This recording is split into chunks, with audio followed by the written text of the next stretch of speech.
At Newport Harbor, a simple accident is about to teach some wealthy yacht owners an unforgettable lesson. When Marcus Sullivan's old fishing boat bumps against their luxury yacht, they see nothing but a struggling veteran they can mock and dismiss. They laugh at his worn-out boat, his humble appearance, and even make jokes about his military service. But they don't know who Marcus really is. They have no idea about his decorated past as a Navy SEAL, or about the classified missions that made him a legend in the Pacific. What happens when these privileged mockers discover exactly who they've been ridiculing? Before we jump back in, tell us where you're tuning in from. And if this story touches you, make sure you're subscribed, because tomorrow I've saved something extra special for you. Dawn crept over Newport Harbor like a gentle tide, painting the sky in watercolor shades of pink and gold. Marcus Sullivan stood at the helm of the Second Chance, his weathered hands wrapped around a chipped coffee mug. The morning air carried the familiar mixture of salt spray and diesel fuel that had become as much a part of him as the memories he carried. Reaching into the cabin, he pulled out his logbook, a tattered volume bound in cracked leather, its pages wavy from years of exposure to sea air. Inside, neat columns of numbers and observations told the story of countless days at sea, interspersed with personal notes that read more like a diary than a captain's log. June 15th, he wrote, his penmanship still carrying the precise discipline of his military years. Water calm, sky clear, 3 boats out before sunrise. Below that, he added in smaller text, "Dreams again last night. Same ones." The logbook was more than just a record of weather conditions and fish counts. It was a chronicle of his transition from decorated warrior to harbor regular, each entry marking another day of choosing peace over memories that threatened to pull him under like a riptide. Marcus set his coffee down and ran a hand over his face, feeling the rough stubble that had become part of his new identity. 20 years in the Navy had trained him to maintain a clean-shaven appearance. But out here, such military precision seemed as distant as the classified missions that had once defined his life. The Second Chance wasn't much to look at, a 38-foot fishing boat with fading paint and patches of rust that Marcus battled like persistent enemies. But she was home, had been for the past 3 years since he decided that solid ground held too many echoes of a life he needed to leave behind. From his vantage point, he could see the harbor coming to life. The first rays of sunlight glinted off the windows of million-dollar homes that crowned the hills above the marina. Below them, rows of gleaming yachts bobbed gently in their slips, their brass fittings and polished wood decks speaking of a world that existed parallel to his own, but rarely intersected. The harbour master, Tom Chen, was already making his morning rounds. He raised a hand in greeting as he passed, and Marcus returned the gesture. Tom was one of the few who knew fragments of Marcus's story, though even he didn't know the full extent of it. Their friendship had been built on quiet nods and occasional shared cups of coffee, the kind of understanding that didn't require words. Opening his logbook again, Marcus flipped back through the pages until he found what he was looking for, a folded piece of paper tucked between entries from 2 months ago. The bank notice was starting to show wear along its creases, but the message remained unchanged. Final warning, payment past due. The irony wasn't lost on him. After 2 decades of serving his country, after missions that had earned him commendations he never displayed, and medals he kept locked away, he was struggling to keep afloat, literally and figuratively. The modest military pension and whatever he could earn from occasional fishing charters barely covered the slip fees and maintenance costs. But the Second Chance was more than just a boat or a home. She represented everything he'd fought for: freedom, peace, the right to choose one's own path, even if that path led to a quiet life on the fringes of a world that valued status over service. Movement from the shore caught his attention. The early morning yoga enthusiasts were setting up their mats on the small patch of grass near the Marina office, their expensive athletic wear and designer water bottles glinting in the morning sun. Marcus watched them with a mixture of amusement and detachment, remembering different morning routines, ones that involved combat drills and survival training rather than downward dog poses. He reached for his coffee, now grown cold, and noticed his hand trembling slightly. The dreams had been worse than usual last night, filled with the sounds of helicopter rotors and radio static, the faces of men he'd served with emerging from the darkness like ghosts. The logbook lay open before him, its pages a testament to his attempt to build a new life, one day at a time. Each entry was a small victory, a statement that he was still here, still moving forward, even if some days that movement felt more like drifting. "Time to earn our keep, old girl," he murmured to the boat, running his hand along the worn wheel. The morning charter would be arriving in an hour, a group of tourists hoping to catch something worth bragging about back home. It wasn't the life he'd imagined for himself, but it was the life he'd chosen, and there was honor in that choice. As he began his pre-trip inspection, checking lines and gauges with methodical precision, Marcus allowed himself a small smile. Above him, seagulls wheeled and called, their cries carrying across the water like nature's bugle call, heralding another day of possibility, and perhaps, though he didn't know it yet, one that would change everything. The privileged princess glided into Newport Harbor like a floating palace, its pristine white hull reflecting the late morning sun. At its helm, Bradley Hamilton III stood with the practiced pose of someone who believed money could buy competence. The yacht's golden bell, a custom-made piece that had cost more than most boats in the harbor, gleamed ostentatiously from its mounted position. "Darling, do be careful of those common vessels," Charlotte Hamilton called from her position. On the upper deck, gesturing with a champagne flute toward the working boats that dotted the harbor. Her tennis bracelet caught the sunlight as she waved dismissively at a passing fishing boat. "I simply can't understand why they allow such eyesores in a premium marina." The Hamiltons' guests, scattered across the yacht's 3 levels, represented the upper crust of Newport society. Women in designer sundresses lounged on white leather seats, while men in carefully casual sailing attire discussed hedge funds and property values with the self-importance of those who mistake wealth for wisdom. "Did you see that dreadful little fishing boat near our slip?" Melissa Whitmore, Charlotte's closest friend and favorite gossip partner, commented with a sneer. "I heard the owner actually lives on it. Can you imagine? How perfectly primitive." Charlotte replied, signaling to one of the crew members for a champagne refill. Bradley tried to have those sorts of vessels banned from this section of the marina, but apparently there are some ridiculous regulations about maintaining space for working boats. She pronounced the last words as if they were a particularly distasteful medical condition. Below deck, the Hamilton's son, Trevor, was hosting his own gathering of privileged 20-somethings. The sound of their laughter and expensive electronic music drifted up through the yacht's open windows, mixing with the salt air in a way that somehow made both seem artificial. "Daddy!" Trevor called out, emerging onto the main deck with a group of his friends, all wearing near-identical polo shirts and boat shoes. "When are we getting rid of that hideous boat next to our slip? The blue one with all the rust. It's totally killing our vibe." Bradley Hamilton adjusted his position at the helm, his signet ring glinting as he gripped the wheel. "Don't worry, son.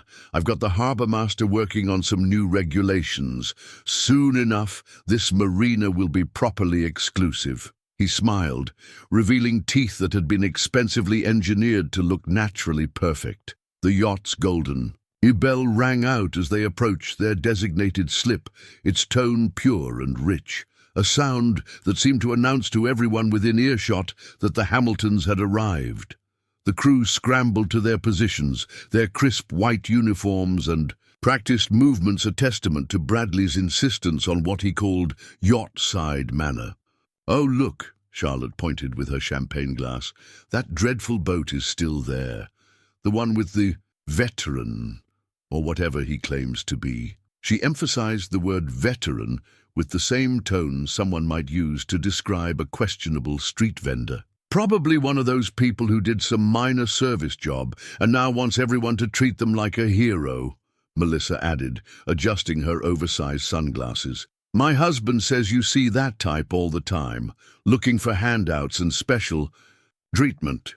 The privileged princess continued its approach to the slip, its massive bulk casting a shadow over the smaller boats nearby. From the upper deck, the Hamiltons and their guests watched the working harbour as if it were a mildly disappointing theatre production they'd been forced to attend. I heard, Trevor's girlfriend Madison Stage whispered, loud enough to ensure everyone could hear, that he tries to run some kind of cheap fishing charter business.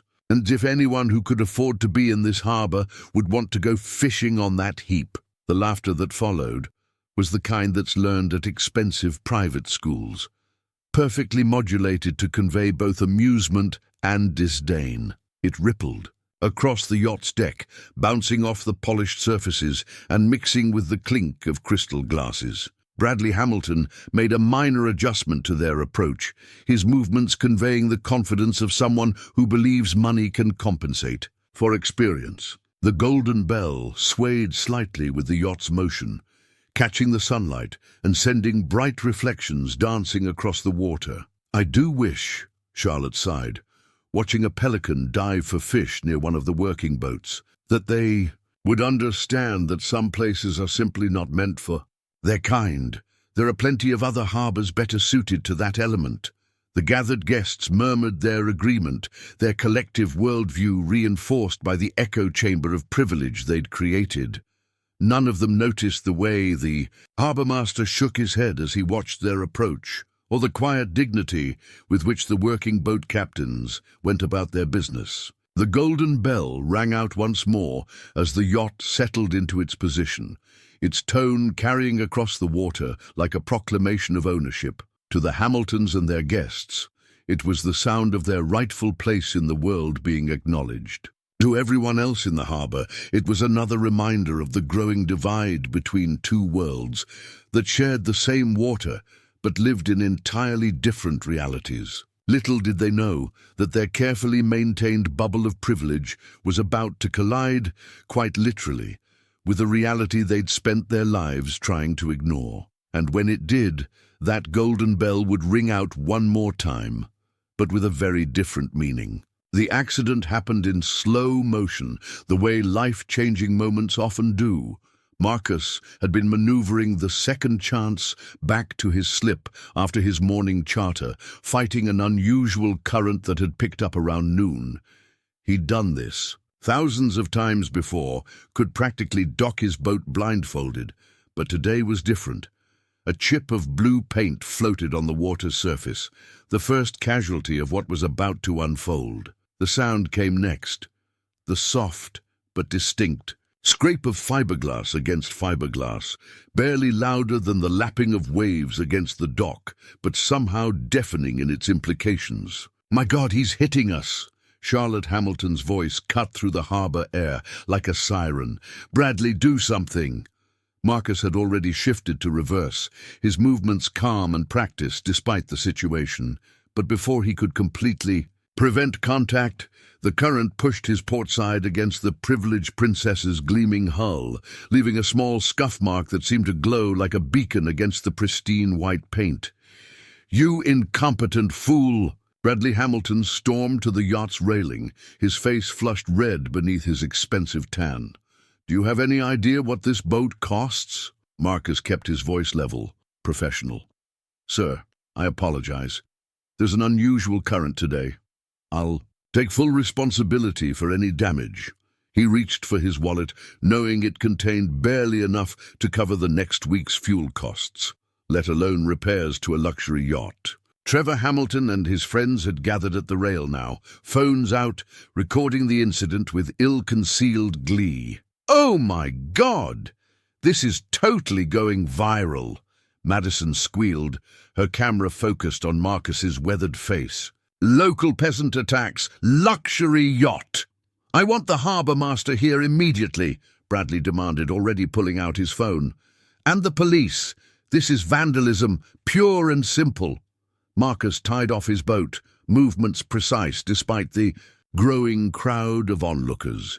The paint chip floated between the two vessels like a tiny white flag, but there would be no peaceful resolution here, not with the Hamiltons already smelling blood in the water. "Look at his boat," Charlotte called out to her gathering audience. "Obviously some vagrant who has no business in this marina, probably drunk this early in the day." "Ma'am," Marcus said, his voice carrying the same calm authority that had once guided men through combat zones, "I don't drink. And I've held this slip for 3 years.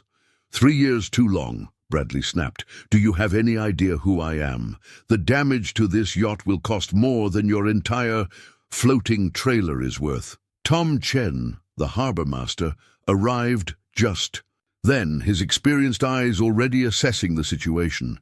He'd seen conflicts like this before, though usually with less dramatic players. "Mr. Hamilton," Tom began, "let's take a look at the damage before—" "The damage?" Bradley interrupted.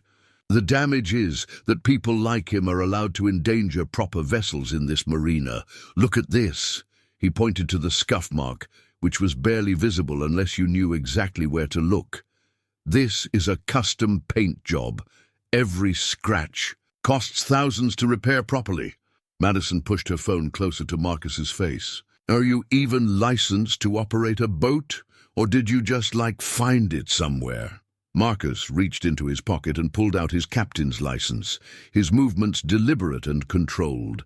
20 years of military service had taught him how to handle hostile situations, though he'd never expected to use those skills in quite this way. "Full credentials," he said, handing them to Tom, "and insurance information. The papers were worn, but meticulously maintained, just like everything else in his life." "Insurance?" Trevor scoffed. "What insurance company would cover that wreck? Dad, we should just buy his slip and be done with it. Clear out the riffraff." The growing crowd of marina residents and visitors had formed a loose circle around the scene. Some filmed with their phones, others whispered among themselves, but all watched the drama unfold with the eager attention of those witnessing a car crash in slow motion. "I served this country for 20 years, Marcus said quietly. More to himself than the crowd, but Charlotte caught it. "Oh, here we go." She rolled her eyes dramatically. "Another veteran playing the military card. Let me guess, you probably worked in some office pushing papers and now want special treatment." The paint chip had finally drifted away, carried by the same current that had caused the collision. Marcus watched it go, his expression unchanged despite the growing hostility around him. He'd faced worse than this, much worse, but somehow the casual cruelty cut deeper than he'd expected. Tom Chen stepped between the boats, his clipboard ready. "Let's document the damage and handle this properly," he said, trying to diffuse the situation. But the Hamiltons had already decided how this story would end. "Handle it properly?" Bradley laughed. "The only proper handling is to have this hazard removed from the marina immediately. I'll have my lawyers draw up the papers by this afternoon." Marcus stood on his deck, straight-backed and steady despite the chaos around him. The morning's dreams of helicopter rotors seemed very distant now, replaced by a different kind of battle. One fought with words and wealth rather than weapons. And courage! Madison's perfectly manicured fingers flew across her phone screen as she narrated to her live stream audience.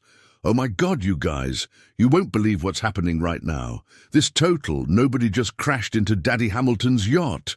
The smartphone video showed Marcus standing stoically on his deck, the contrast between his weathered fishing boat and the gleaming yacht stark in the midday sun. "Make sure you get his face," Trevor called out, adjusting his position to better frame the scene.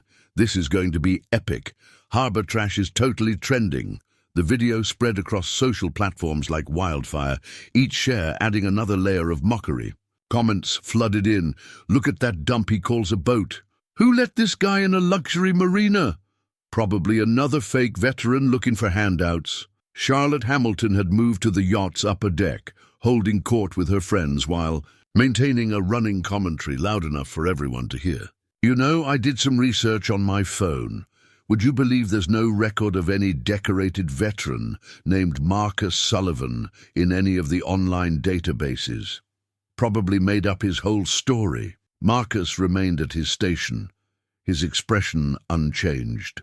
Despite the growing circus around him, he dealt with enemy fire in combat zones. He could handle this barrage of digital hatred. But something about the public humiliation, the casual dismissal of his service, cut deeper than any physical wound he'd received in the line of duty. Tom Chen was still trying to maintain order, his clipboard forgotten in his hands as the situation spiraled beyond a simple boating incident.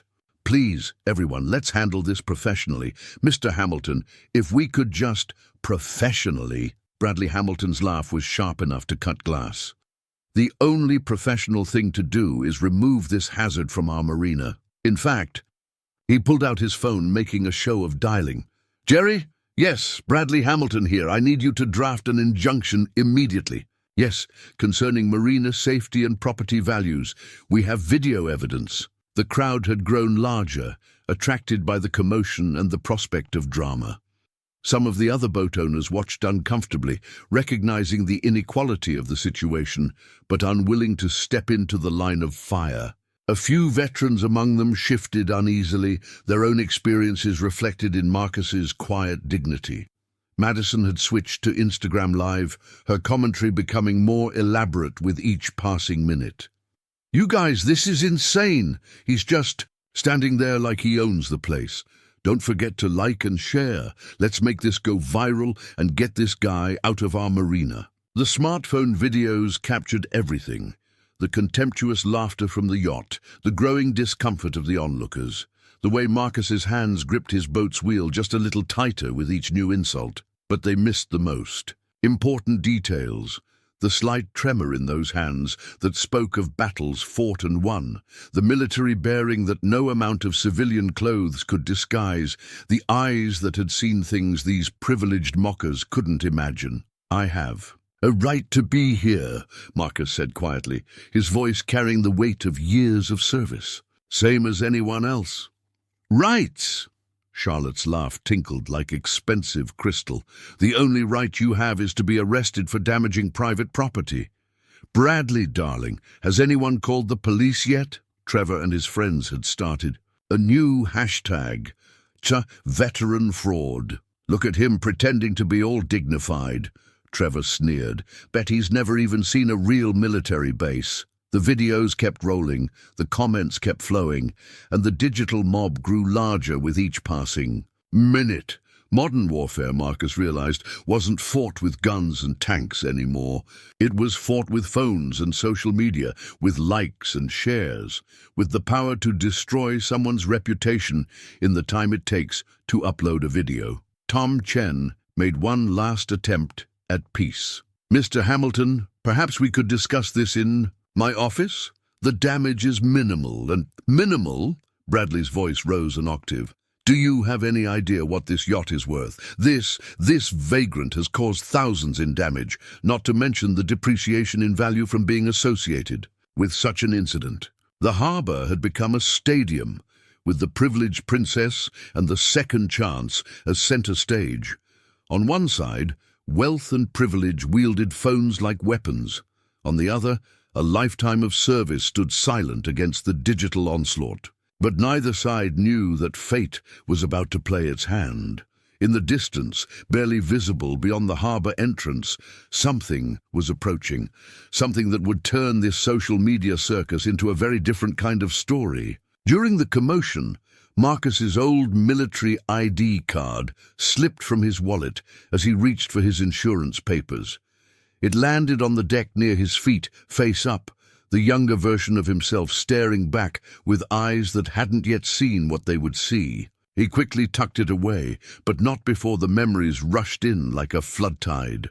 13 years earlier, South China Sea, the helicopter blades chopped through heavy rain, their rhythm matching Marcus's heartbeat as he led his team toward the disabled vessel. Intelligence had confirmed American hostages below deck, time running out. The mission was classified like so many others, but this one would earn him commendations that would never see the light of day. "Sir," his radio crackled. 2 minutes to target. Marcus checked his gear one final time. "Remember, we're ghosts. In and out, no traces. Present day. Hello? Earth to harbor trash." Madison's mocking voice cut through the memory. "I asked if you could even prove you were in the military." Marcus's hand instinctively touched his wallet, where the ID rested. He'd learned long ago that some things were better left unspoken, some proofs better left unshown. 10 years earlier, classified. Location, Lieutenant Commander Sullivan. The Admiral's voice was grave. "What you and your team accomplished, it won't appear in any public record, but know that you saved thousands of lives today." Marcus stood at attention, still wearing the dirt of the operation. "Just doing our duty, sir. Your country owes you a debt it can never publicly acknowledge. Present day, look at him, probably making up stories in his head right now." Trevor laughed, his phone still recording. "Stolen valor much?" The morning sun glinted off the yacht's polished rails, reminding Marcus of another reflection. Moonlight on dark waters, the night he'd led the rescue that would earn him his highest commendation. 8 years earlier, "Philippine Sea Commander, we're losing altitude." The pilot's voice was steady despite the warning. Their helicopter had taken heavy fire during the extraction. "Get us to the rendezvous point," Marcus ordered, applying pressure to his wounded teammate's shoulder. "We're all going home." They'd made it, barely. Another classified mission, another silent victory. Present day, Bradley Hamilton was on his phone. Again, his voice carrying across the water. "Yes, I want him investigated. Check every military database. I bet he's never served a day in his life." Marcus almost smiled. Almost. They wouldn't find much. Most of his service record was buried under layers of classification that even money couldn't penetrate. 5 years earlier, Pentagon. "Your service record is exemplary, Commander Sullivan." The general pushed a folder across the desk. "But we understand your desire to retire. Just remember, most of it never happened," Marcus finished. "I understand, sir. Your pension will reflect your official record, not your actual service. Present." Charlotte Hamilton had produced a pair of expensive binoculars and was making a show of examining Marcus's boat. "Look at this thing. Probably bought it at a police auction. Do real veterans even live on boats?" The question stirred another memory, more recent and more painful. 3 years earlier, Newport Harbor. "You sure about this, Marcus?" Tom Chen had asked as they looked at the second chance for the first time. "Living on a boat? Needs something." "That moves," Marcus had replied. "Too many ghosts on solid ground." Present day. The military ID card seemed to burn in his wallet, a small piece of plastic that contained only a fraction of his story. His fingers found the edge of it, tracing the familiar worn corner. "If you're such a big military hero," Trevor called out, "why are you living like this? Shouldn't you have, medals and stuff?" Marcus did have medals, locked in a waterproof case beneath his bunk. Medals that would silence every doubting voice in the harbor. Medals that would never see the light of day, because the missions that earned them officially never happened. The irony wasn't lost on him. After years of operating in shadows, he was now being filmed and mocked on social media. His younger self, the one from the ID photo, would never have imagined this kind of battle. Tom Chen caught his eye, offering a subtle nod. The harbour master had seen Marcus's complete file when he'd first applied for the slip. He knew enough to know there was much more he didn't know. "Mr. Sullivan," Tom said carefully, "perhaps we should—" A new sound cut through the harbour noise. Distant but distinct. The rhythmic thump of approaching helicopter blades. Marcus recognized the sound immediately. Navy transport approaching from the southeast. His trained ear could tell the model, the approximate distance, even the likely. Crew size. For the first time since the collision, he allowed himself a slight smile. Sometimes the past had a way of catching up with the present, even when you weren't looking for it. The smartphone videos were still rolling, the comments still flowing, but something was about to change. Marcus could feel it in his bones, the same way he used to feel weather changes before a mission. The tide was about to turn. The broken ship's compass sat on Marcus's dashboard, its needle spinning erratically, a fitting metaphor for how the morning had spiraled out of control. He'd found it in a maritime antique shop years ago, its glass cracked, but its brass housing still beautiful. Something about its damaged dignity had spoken to him. Still no comment from our harbour hero. Trevor's voice had taken on a sing-song quality, drunk on the attention his livestream was receiving. "Come on, tell us about your great military adventures. We're all dying to hear them." The helicopter sound had faded, but Marcus knew better than to think it was gone. 15 years of combat operations had taught him to track multiple threats, or, in this case, potential allies, while maintaining focus on the immediate situation. "You know what I think?" Bradley Hamilton had moved to the bow of his yacht, playing to the growing crowd. "I think we're looking at a classic case of stolen valor. A man who wrapped himself in the flag to get sympathy rates at the marina." Marcus felt something shift inside him. Not anger, he'd learned long ago to master that, but something deeper. The compass needle spun again, catching the sunlight like a silent warning. "My father," Bradley continued, his voice carrying across the water, "was a real businessman. Built everything from nothing.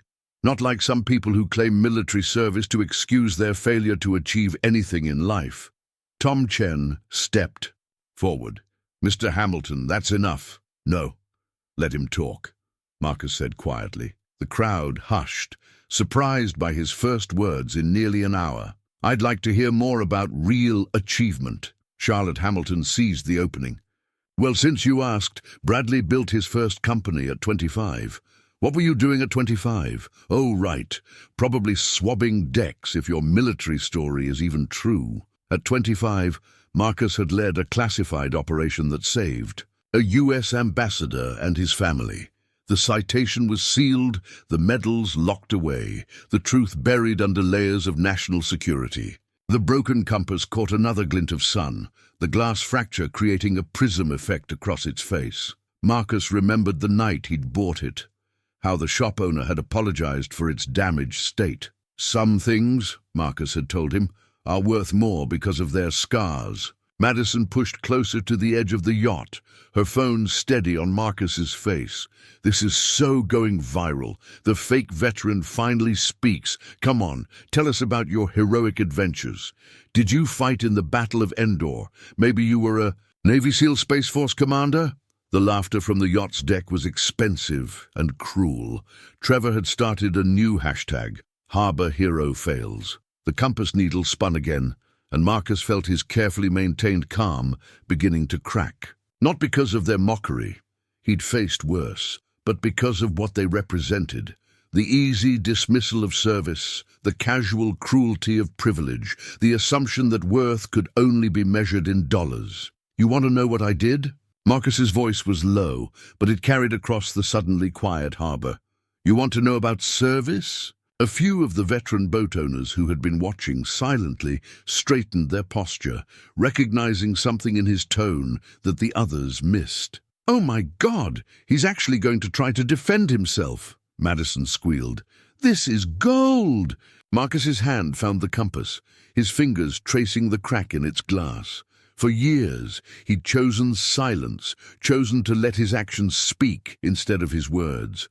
But sometimes, as his first commanding officer had taught him, you had to stand your ground.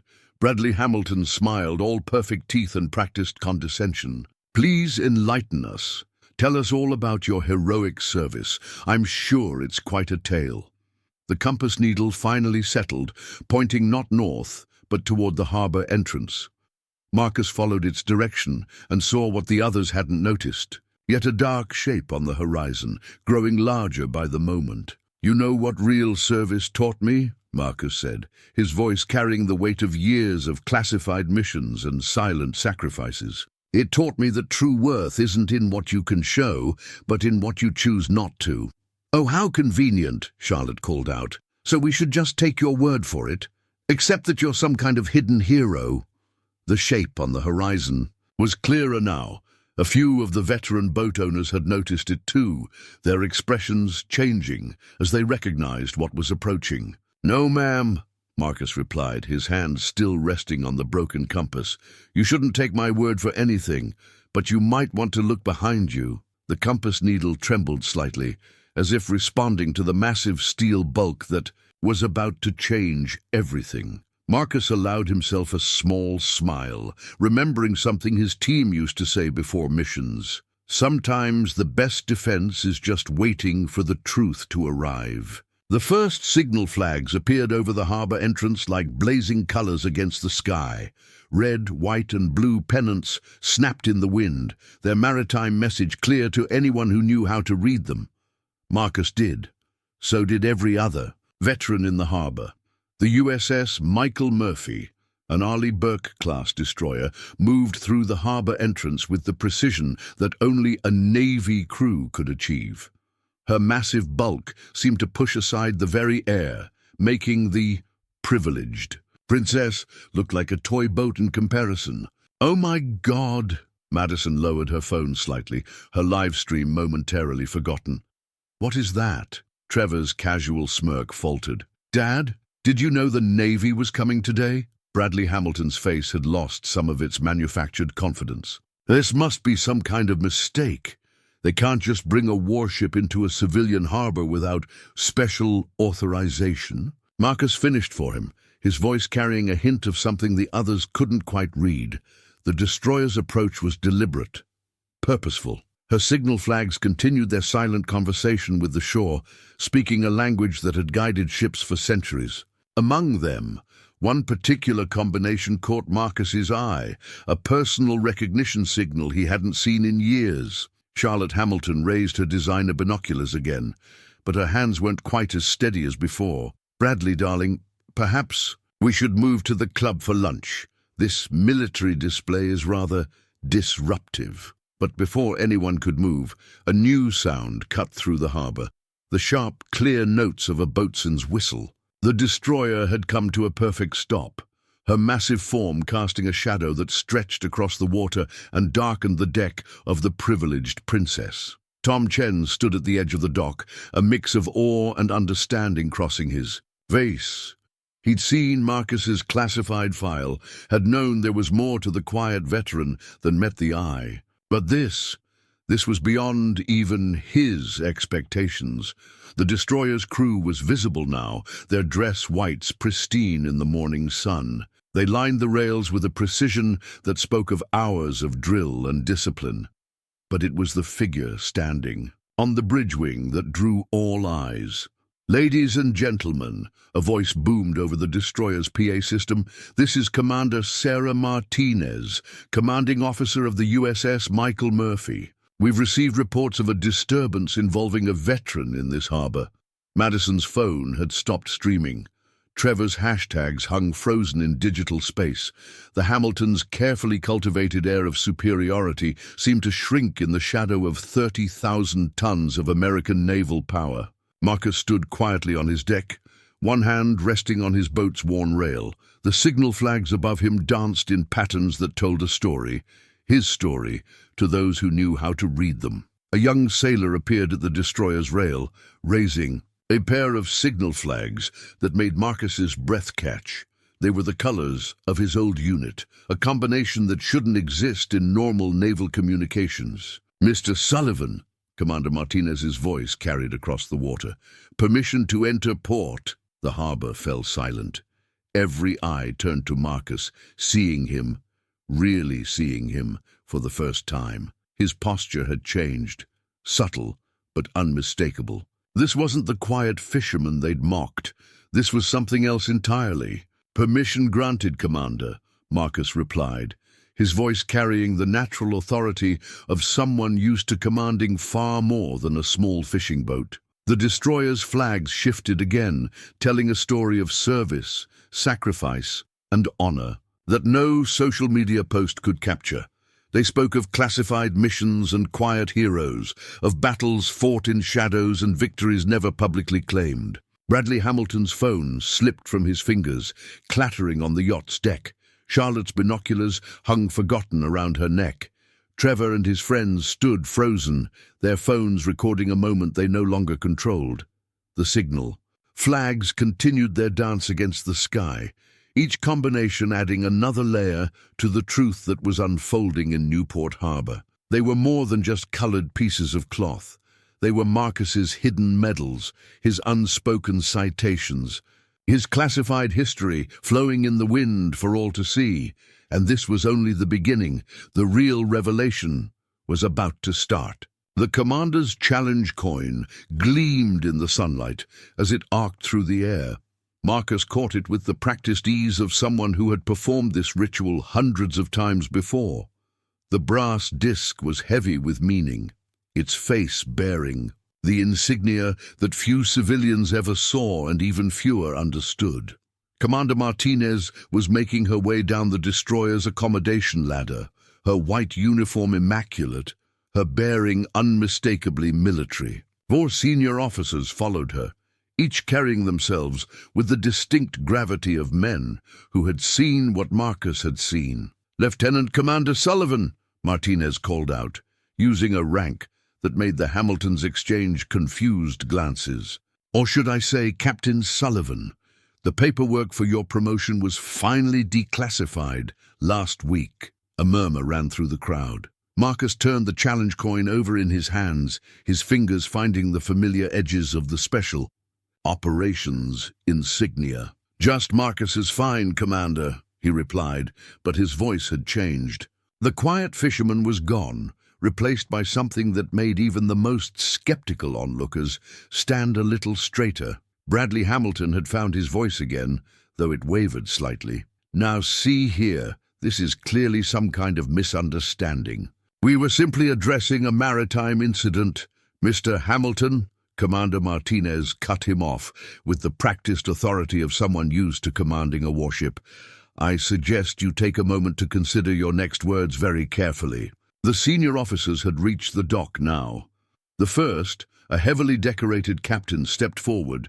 "Marcus, you stubborn son of a gun, still playing humble civilian?" "Old habits, sir," Marcus replied, the ghost of a smile touching his lips. Madison's phone was still recording, but her hands were trembling. The livestream's comments had shifted dramatically. "Wait, who is this guy really? Did we just watch a bunch of rich people mock a Navy legend?" Trevor Hamilton's face had gone pale as he watched one of the officers pull out a tablet and begin reading. "Captain Marcus Sullivan, United States Navy, Special Operations Command. Details of service, classified. Commendations, mostly classified. Current status." The officer looked up, a mixture of respect and amusement in his eyes. "Well, that's classified too." Charlotte Hamilton's designer binoculars slipped from her fingers, clattering on the yacht's deck. "Bradley," she whispered. But her husband was staring at Marcus with the shocked recognition of someone seeing a ghost. You're that Sullivan?" Bradley's voice had lost all its previous condescension. "The one they called—" "That information isn't public, Mr. Hamilton," Commander Martinez interrupted smoothly. "And it's going to stay that way. The May challenge coin caught the light again as Marcus slipped it into his pocket. Tom Chen was grinning now, watching the scene unfold with the satisfaction of someone who had kept a wonderful secret. "We received some interesting social media alerts about a veteran being harassed in this harbor," one of the officers said, his tone deceptively casual. "Imagine our surprise when we recognized the veteran in question." Madison had finally stopped, recording, her phone hanging limply at her side. "I don't understand," she said, her voice small. "If he's really so important, why doesn't he live on a yacht?"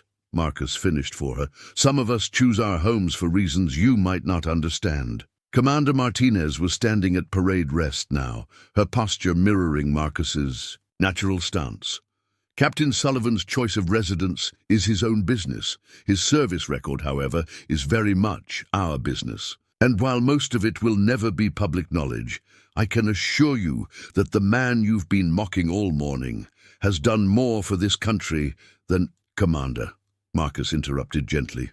"That's not necessary. But the damage to the Hamiltons' carefully constructed worldview was already done. The challenge coin in Marcus's pocket carried more weight than all their social media posts combined, spoke more truth than all their assumptions and accusations. The harbor had fallen silent, except for the gentle lapping of waves and the crisp snap of the destroyer's flags. In that silence, the truth about Marcus Sullivan began to sink in, not just for the Hamiltons, but for everyone who had witnessed the morning's events. He wasn't just a veteran living on an old fishing boat. He was something else entirely. Something that even now, in the full light of day, remained partially hidden in the shadows of classified operations and unspoken missions. The challenge coin rested in his pocket like an anchor, grounding him in this moment of reluctant revelation. Some truths, it seemed, couldn't stay hidden forever, no matter how hard you tried to keep them in the shadows. Commander Martinez produced a worn manila folder from her briefcase, its edges soft with age, its cover marked with redaction stamps and security classifications. The mere sight of it made Marcus's jaw tighten. He recognized exactly what she was holding. Since certain parties seemed determined to question Captain Sullivan's service record, Martinez began, her voice carrying across the now silent harbor. I've been authorized to share a few declassified details. The folder's contents represented just a fraction of Marcus's service, carefully selected pieces of a much larger puzzle. But even these fragments told a story that made the morning's accusations seem not just cruel, but absurd. Bradley Hamilton had moved closer to the rail of his yacht, his earlier arrogance replaced by growing apprehension. Surely this isn't necessary. We can resolve this incident without Operation Silent Harbor 2012, Martinez read, ignoring him. Commander Sullivan led a team of 6 men into hostile waters to extract 32 American civilians. Mission details remain classified, but the President's personal commendation notes that, through extraordinary courage and tactical brilliance, Commander Sullivan prevented an international crisis while saving numerous American lives. The harbor crowd had grown larger. Other boat owners, marina workers and passers-by stood transfixed as Marcus's hidden history emerged from the shadows of classification. Southeast Asian waters, 2014, Martinez continued.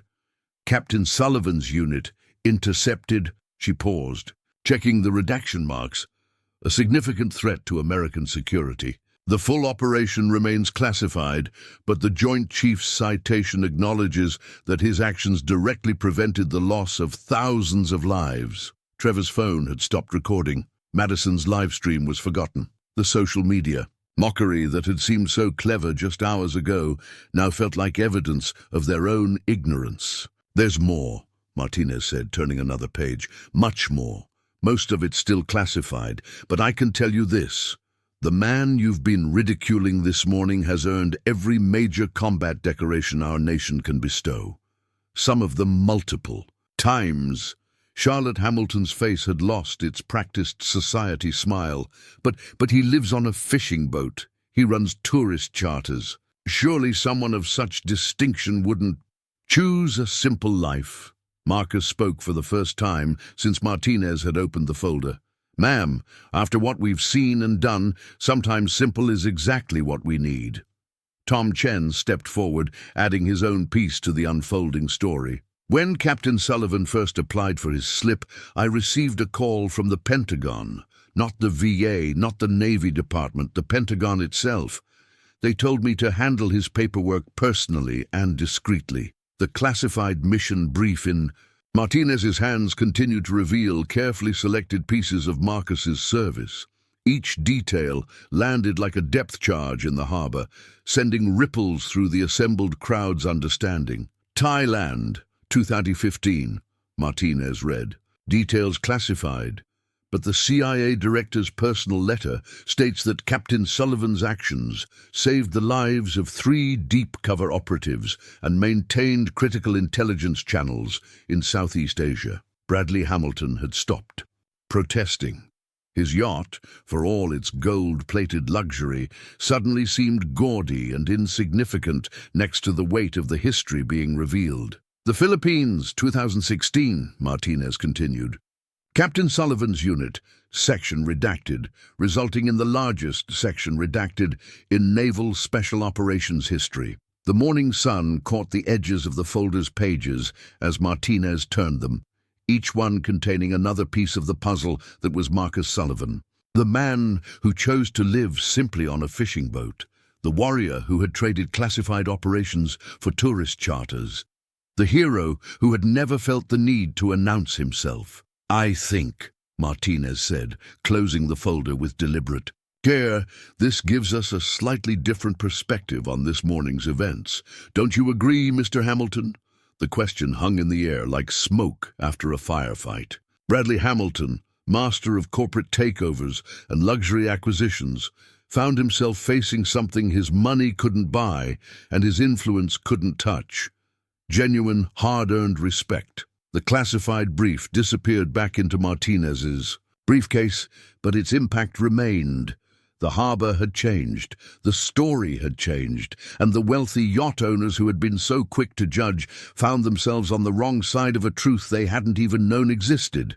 The Medal of Honor citation lay unfolded in Commander Martinez's hands, its official letterhead catching the morning sun. She hadn't planned to share this particular document. Some achievements demanded their own quiet dignity, but the situation called for something beyond partial revelations. "Before I read this," Martinez said, her voice carrying a different tone now, more personal than official, "I want to tell you about the first time I met Captain Sullivan. It was during a joint operation in 2013, details of which remain classified. But what I can tell you is this. I watched him risk his life to save not just his team, but local civilians who weren't even part of the mission." The harbor crowd had drawn closer, drawn in by the shift from official records to personal testimony. Even the Hamiltons stood silent, their earlier mockery forgotten in the gravity of the moment. "We were pinned down," Martinez continued, careful, "to omit classified details. The original mission had gone sideways, and we had wounded personnel. Captain Sullivan had already completed his team's objective. He could have called for extraction, should have, by any standard protocol." Marcus shifted slightly on his deck, uncomfortable with the attention, but understanding the necessity of the moment. Instead, Martinez's voice softened with memory. He led his team straight into the hot zone, not because it was ordered, not because it was expected, but because he heard there were civilian families trapped in the crossfire. She lifted the Medal of Honor citation, its pages rustling softly in the harbor breeze. This citation tells part of that story, though much of it remains classified. It reads, "Captain Marcus Sullivan, with complete disregard for his own safety, distinguished himself by conspicuous gallantry and intrepidity above and beyond the call of duty." Bradley Hamilton's face had lost all color. His son Trevor stood frozen, phone forgotten in his lowered hand. The earlier viral videos mocking Marcus seemed not just cruel now, but profoundly ignorant. Leading his team through sustained enemy fire, Martinez continued reading, "Captain Sullivan personally rescued 18 civilians, including 6 children, while coordinating the extraction of wounded personnel. His exceptional courage, remarkable initiative, and unwavering devotion to duty reflected great credit upon himself and upheld the highest traditions of the United States Naval Service." A young veteran in the crowd stood straighter, recognizing the weight of those words. The Medal of Honor wasn't just a decoration. It was the nation's highest military recognition, reserved for valor above and beyond anything that could be reasonably expected. "The citation can't tell you about the 48 hours that followed," Martinez added, her voice thick with memory. "How Captain Sullivan refused medical treatment for his own wounds until every civilian and team member was safely evacuated. How he carried children through dangerous territory, telling them stories to keep them calm. How he gave his own water to others when supplies ran low." Charlotte Hamilton's carefully manicured hand covered her mouth, her earlier disdain replaced by something that looked very much like shame. "That's the man you've been mocking this morning," Martinez said, carefully refolding the citation. "A man who's saved more lives than most of us will ever know. A man who chose to live simply on a fishing boat, not because he had to, but because, after seeing what he's seen, perhaps he understands what really matters in life better than most." The citation disappeared back into Martinez's briefcase, but its impact lingered in the air like thunder after lightning. The harbor had fallen so quiet that you could hear the gentle lapping of waves against the hulls, the cry of distant seagulls, the soft flutter of the destroyer's flags. "I've spent my entire career in the Navy," Martinez concluded, "and I can tell you this, some of the greatest heroes I've ever known choose to live quiet lives. Not because they've failed to achieve something, Mr. Hamilton, but because they've achieved things so profound that they don't need golden bells and social media validation to know their own worth." Marcus stood quietly on his deck, his posture reflecting years of service and sacrifice that no amount of luxury or wealth could match. The morning's conflict had stripped away his chosen anonymity, but it had also revealed a truth that needed telling. Sometimes, Martinez knew, the greatest acts of heroism came not in the moments of dramatic rescue, but in the quiet dignity with which true heroes bore both their honors and their burdens. The local newspaper's headline flashed across smartphones throughout the harbor. "Hidden hero, decorated Navy captain revealed after harbor incident." The story was spreading, but not in the way the Hamiltons had originally intended. Their attempted public shaming had transformed into something else entirely, a story of hidden valor and quiet dignity. Social media feeds that had been full of mockery just hours ago were now flooding with retractions and apologies. Madison's original hashtag, #HarborTrash, had been overwhelmed by new ones. "Our hidden hero," "Our Navy legend," and "Respect our veterans." The sad digital tide had turned as dramatically as the harbor's own waters.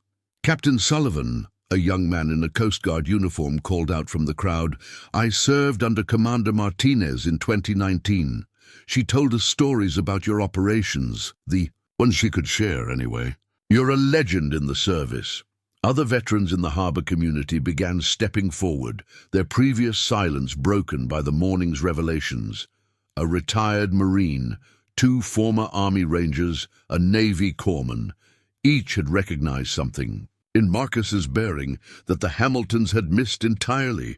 Bradley Hamilton stood at his yacht's rail, watching his carefully constructed narrative crumble.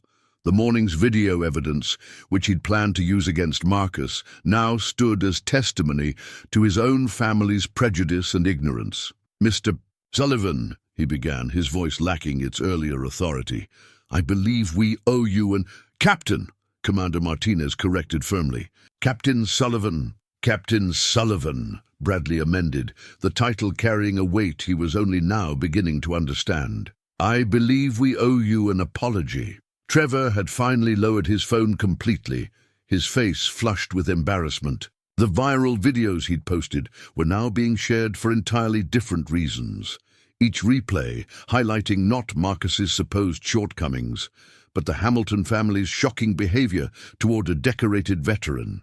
The harbor master, Tom Chen, moved through the crowd with purpose, posting a newly printed notice on the marina's bulletin board. The document, hastily but officially prepared, announced new guidelines for respecting veteran residents and their vessels, with specific provisions against harassment and discrimination. "I've just received unanimous approval from the Harbor Commission," Tom announced, his voice carrying across the water.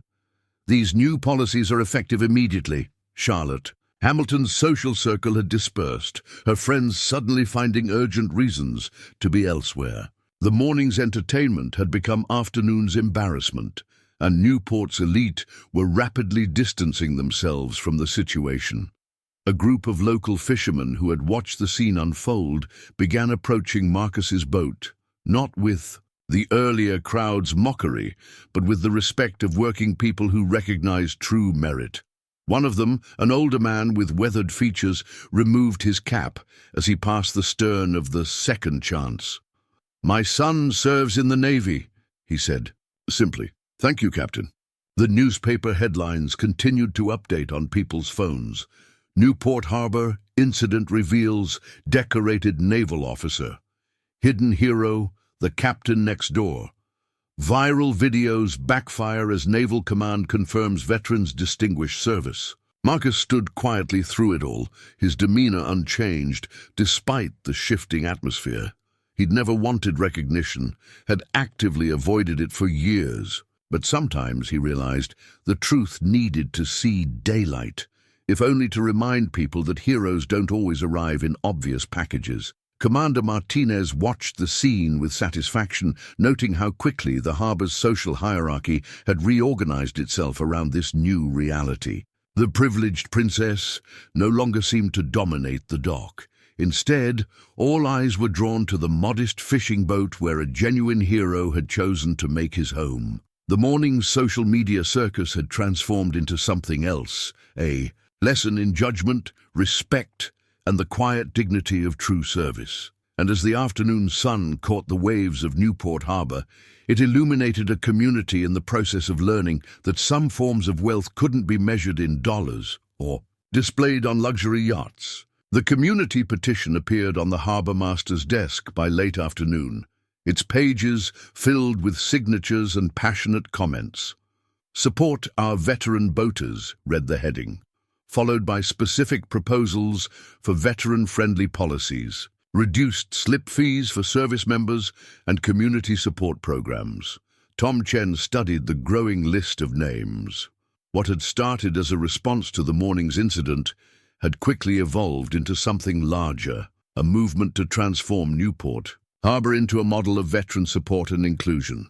"We've already got 40 boat owners pledging maintenance help for veteran vessels," said Mike Reynolds, a retired Marine who'd been quietly organizing the harbor's veteran community for the past hour.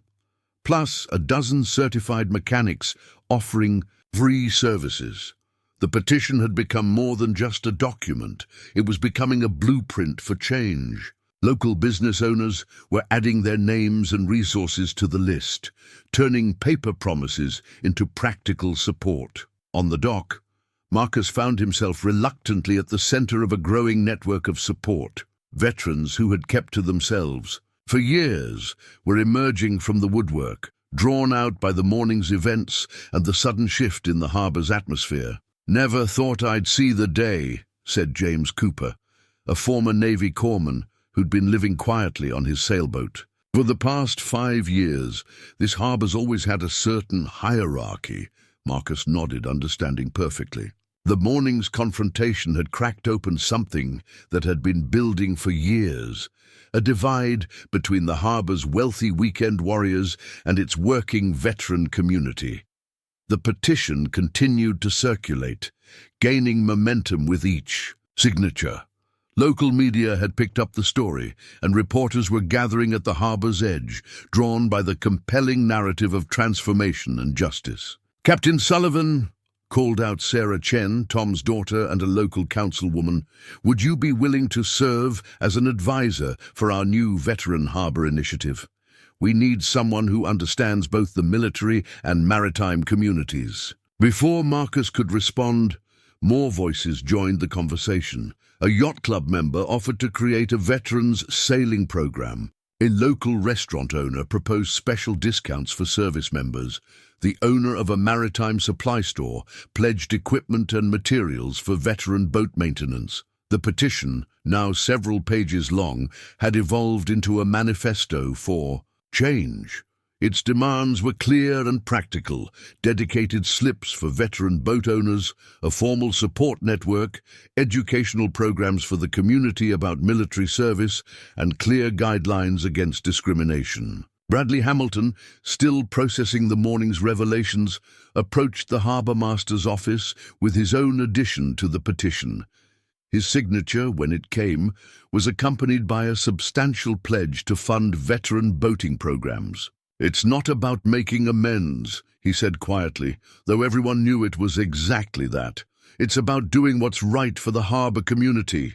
The afternoon sun caught the paper as Tom Chen added another page to accommodate more signatures. What had started as a response to injustice was becoming a catalyst for genuine change. Marcus watched it all unfold with a mixture of pride and humility.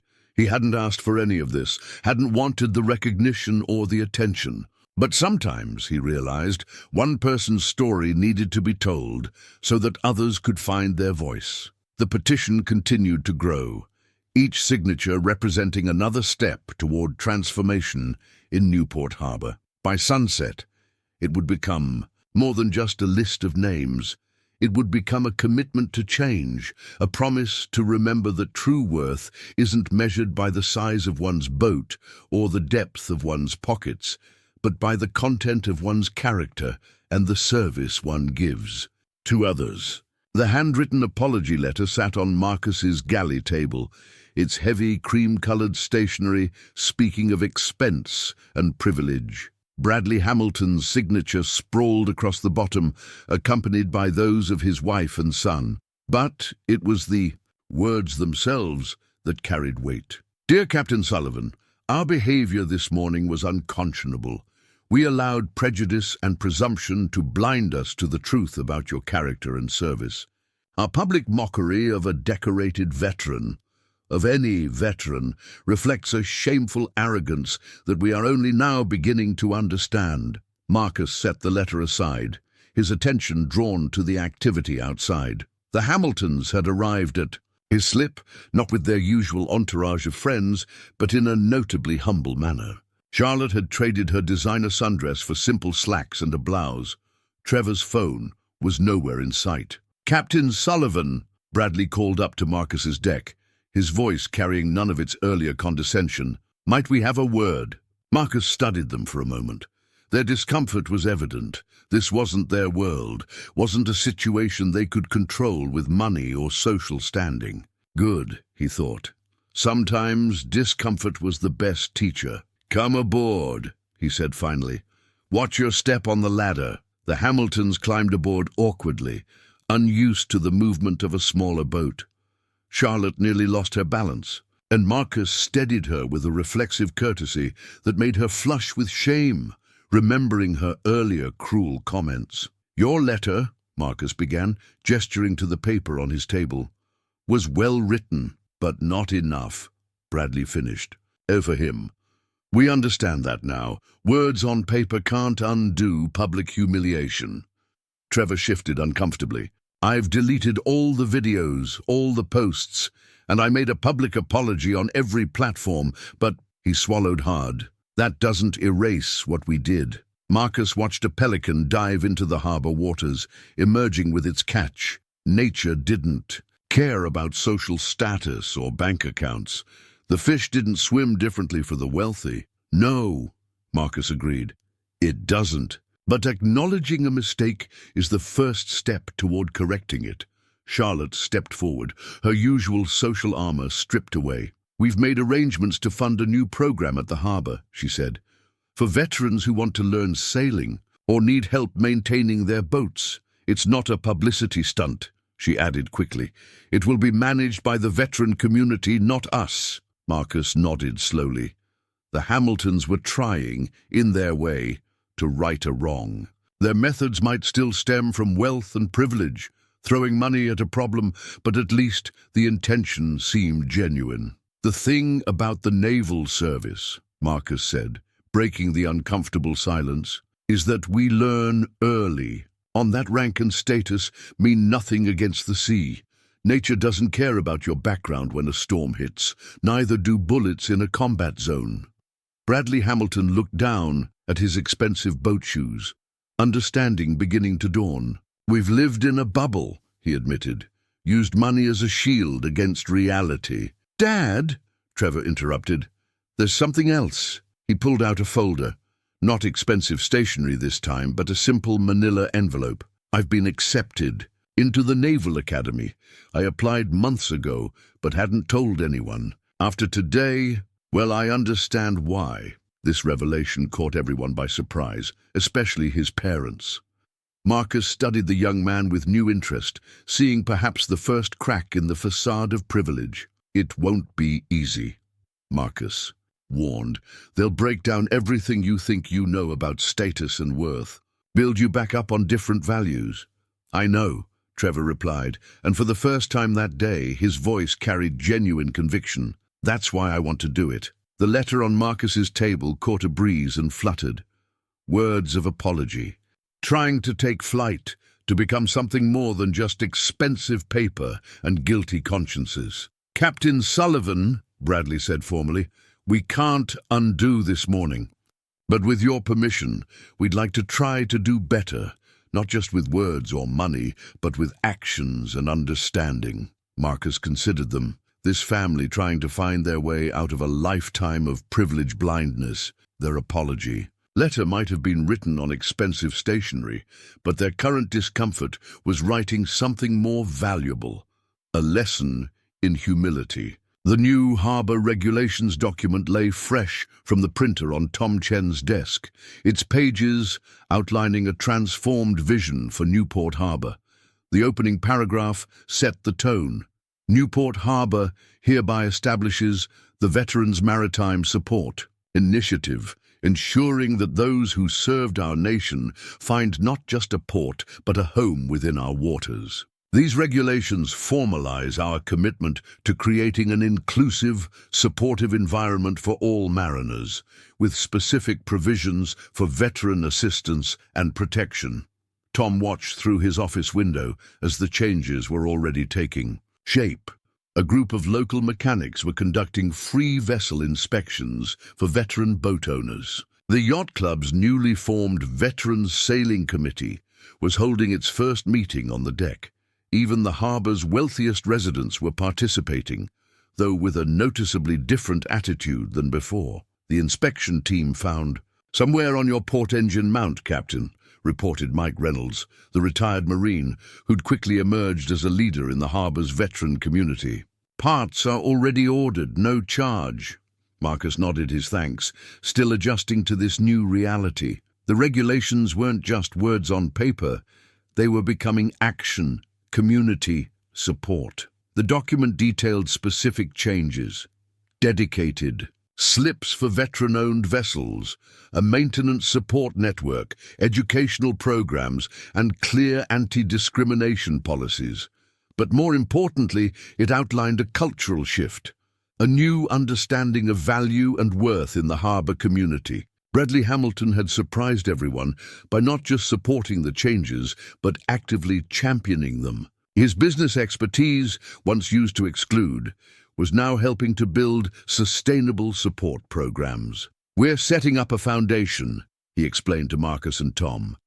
"Properly structured, it can provide ongoing support for veteran mariners without depending on annual donations or changing attitudes." The regulations created more than just rules. They established a framework for lasting change. Veterans who had kept to themselves began emerging, sharing their stories, offering their skills. The harbor was becoming what it should have been all along, a community that valued service above status. Charlotte Hamilton, in an unexpected turn, had become one of the most active supporters. She'd traded her designer sailing wear for practical boat shoes and was actually learning about maritime operations from veteran instructors. "The next social event," she announced during a harbor meeting, "will be a fundraiser for the Veterans Maritime Support Initiative. And yes," she added with a self-aware smile, "we'll make it considerably less pretentious than our usual gatherings."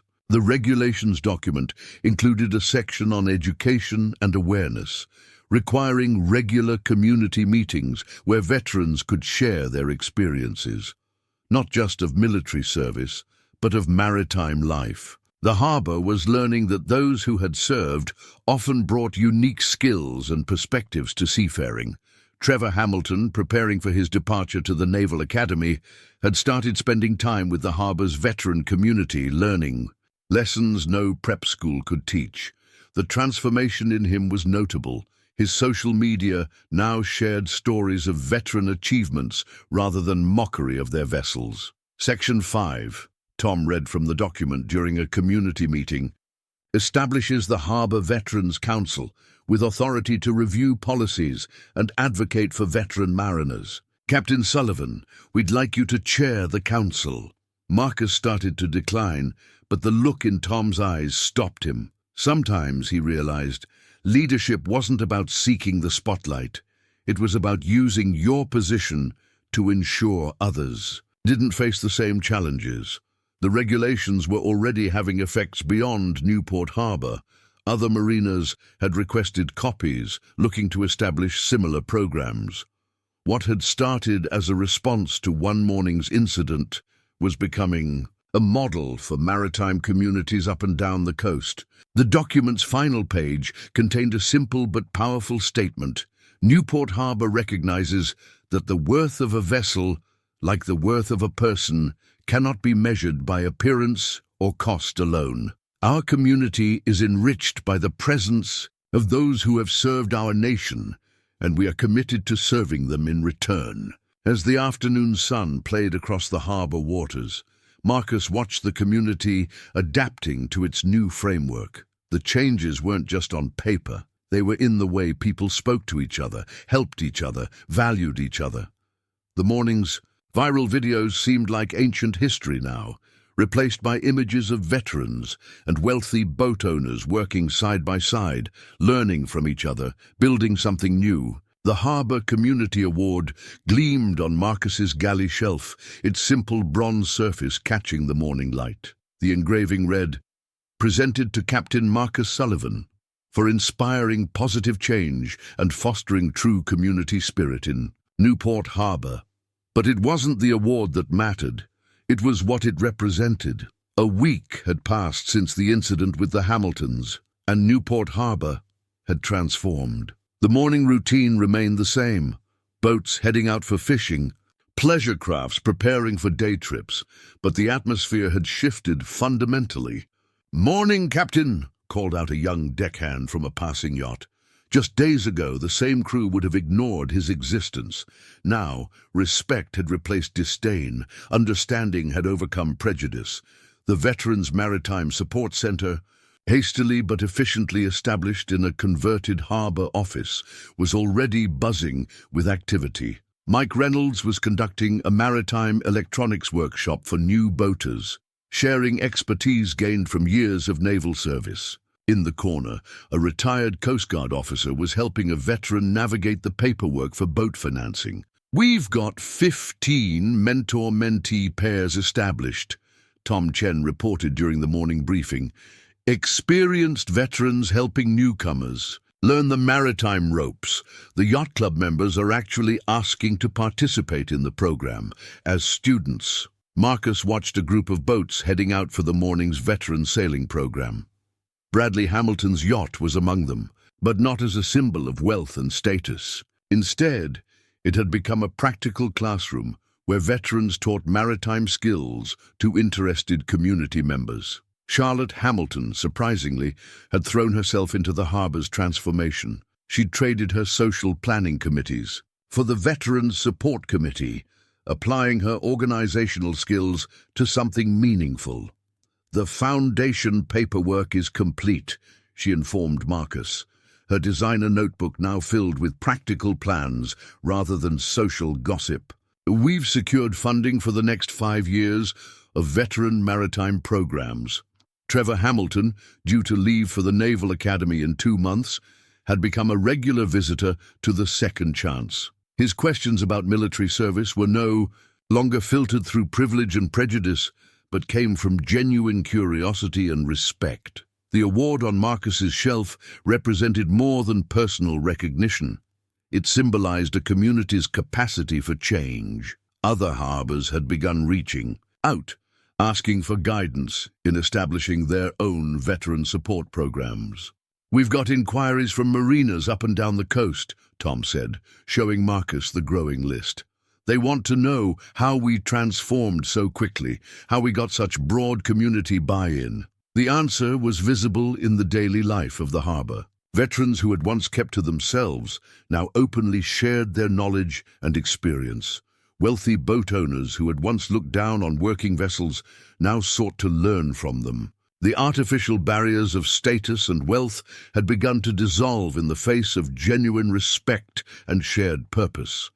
Madison's viral videos still existed online, but now they served a different purpose. Community education programs used them as examples of prejudice and presumption, teaching boaters young and old about the importance of looking beyond appearances. The award caught another glint of sunlight as Marcus prepared for his morning charter, but today was different. He had a new crew member. Trevor Hamilton, dressed in practical boat clothes, was ready for his first lesson in real maritime operations. "Ready to learn how a working boat actually functions?" Marcus asked. Trevor nodded, his former arrogance replaced by genuine eagerness to learn. "Yes, sir, Captain. Though I have to warn you, I know nothing about actual boating." "Good," Marcus replied. "That means you haven't learned any bad habits yet." As they prepared to cast off, Marcus noticed other changes in the harbor.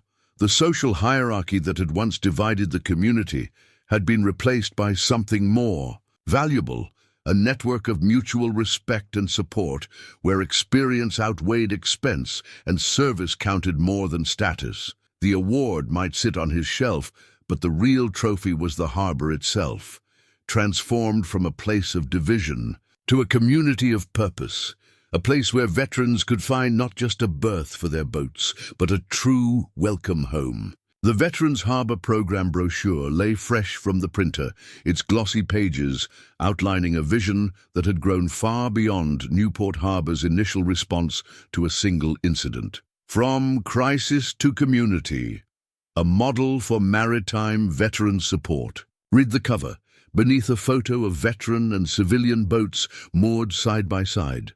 "We're getting calls from harbors as far away as Maine," Tom Chen said, spreading out the stack of brochures on his desk. "They want to know how to implement similar programs. The Newport model is becoming a template." Inside, the brochure detailed programs that had evolved far beyond basic support services. The Veterans Maritime Leadership Academy was preparing to launch its first official class, with experienced veteran sailors teaching everything from navigation to boat maintenance. The Civilian-Veteran Partnership Initiative had paired over 50 boat owners with veteran mentors, breaking down social barriers through shared maritime experience. Bradley Hamilton, who now served on the Veterans Harbor Advisory Board, was reviewing applications for the Foundation's first round of grants. "We've got requests for veteran boat repair funds, slip fee assistance, maritime education programs. The need was always there, we just weren't seeing it." The brochure's centerfold featured a series of before and after photos.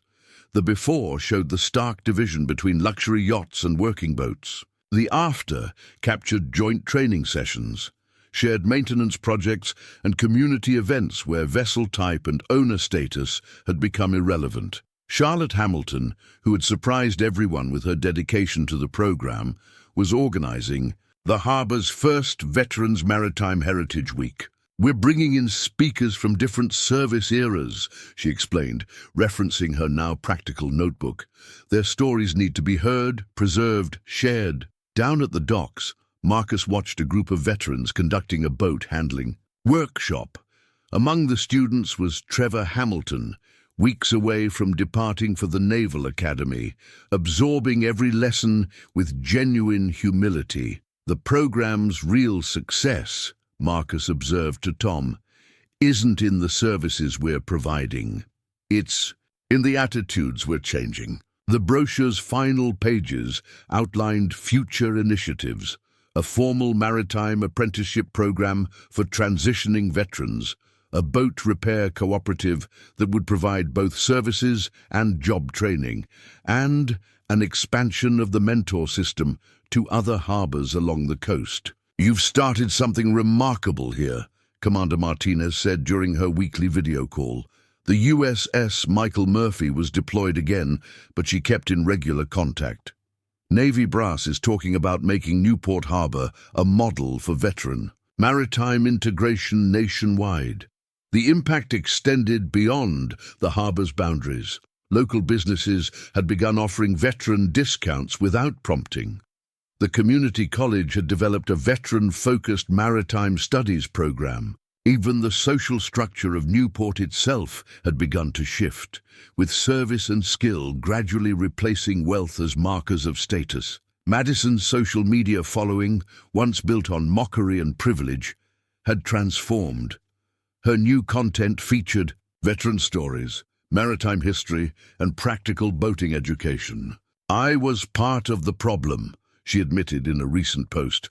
"Now I want to be part of the solution." The brochure had become more than just a program guide. It was a blueprint for cultural change.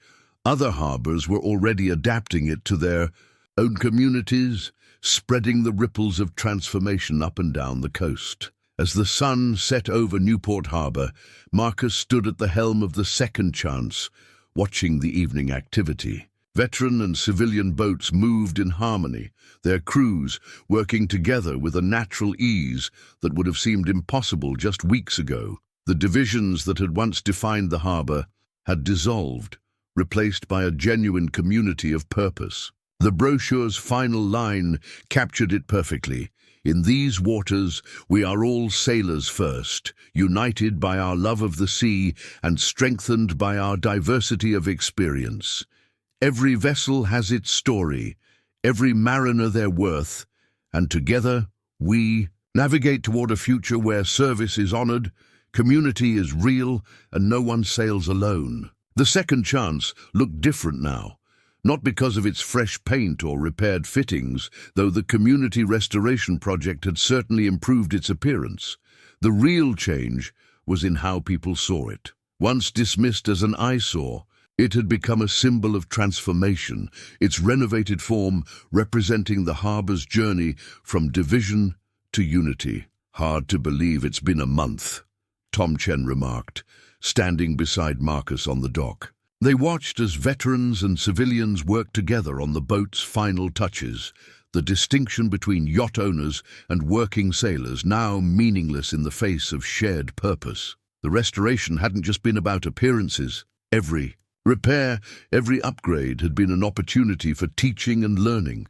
Wealthy boat owners had learned practical skills from veteran mechanics.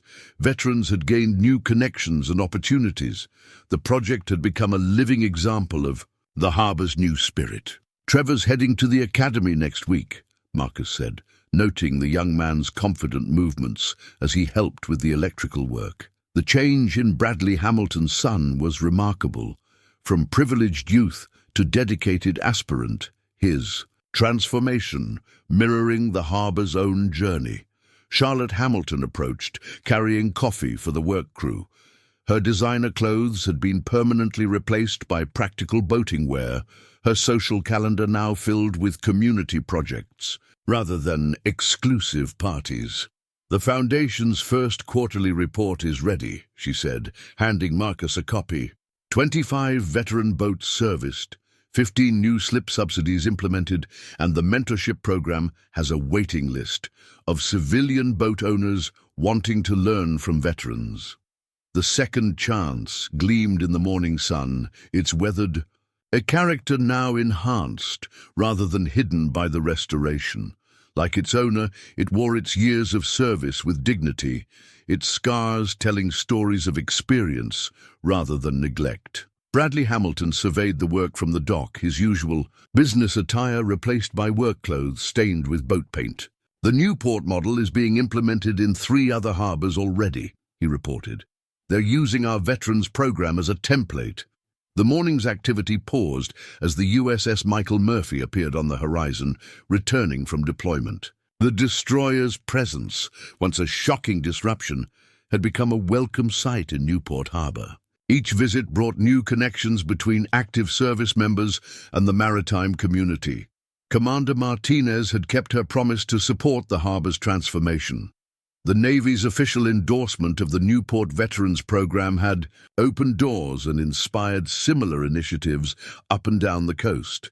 Madison's final viral video had been different from her first. Titled How Newport Harbor Taught Me About Real Value, it had documented the community's transformation, becoming a tool for other harbors seeking to implement similar changes. The second chance had become more than just Marcus's home. It was a classroom, a gathering place, a symbol of the harbor's new identity.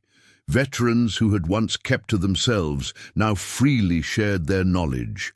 Wealthy boat owners who had once judged by appearance now sought to learn from experience. "You know," Tom said quietly, "that morning when the Hamilton's yacht hit your boat, it might have been the best thing that ever happened to this harbor." Marcus nodded, watching Trevor help a veteran electrician with the navigation system.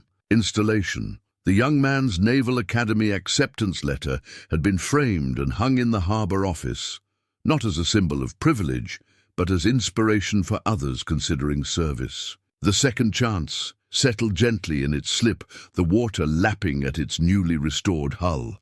Like the harbor itself, it had been transformed not by covering up its past, but by embracing it, by letting its true value shine through the years of weather and wear. As the morning sun climbed higher, Marcus thought about the journey, from confrontation to community, from division to unity. The second chance had lived up to its name, not just for him, but for an entire harbor that had learned to see beyond surface appearances to the true worth beneath. The renovation was complete, but its impact would continue.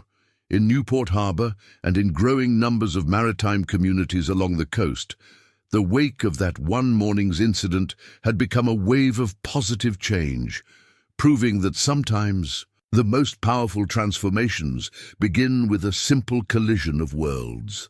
Marcus watched as veteran and civilian, wealthy and working class, young and old, worked side by side on his boat. The second chance had become exactly what its name promised, an opportunity to start again, to build something better, to find unity in the most unexpected places. And in the end, that was worth more than all the gold-plated yacht bells in the world.